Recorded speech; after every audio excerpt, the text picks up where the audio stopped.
আমি কেন কোনোদিনও ব্লিঙ্ক হইতে পারবো না? কারণ বিয়ের দাদি যখন মারা গেছিল তখন ভি তার কষ্টের কথাগুলো সবার সাথে শেয়ার করছিল, কিন্তু কিছু ব্লিঙ্ক এসে বলছিল ভি নাকি তার দাদির রেপ করে মেরে ফেলছে।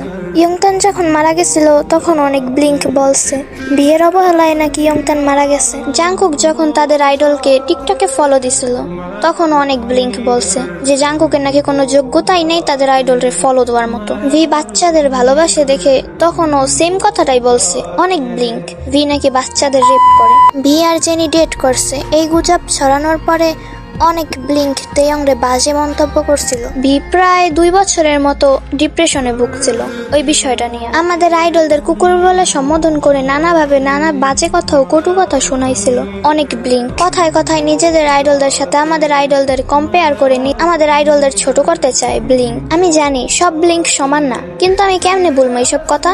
এসব পুরনো কথা কেমনে বলবো আমি? এসব ভুললেও আমি একজন আর্মি ব্লিঙ্ক হইতে পারবো জীবনে কোনোদিন?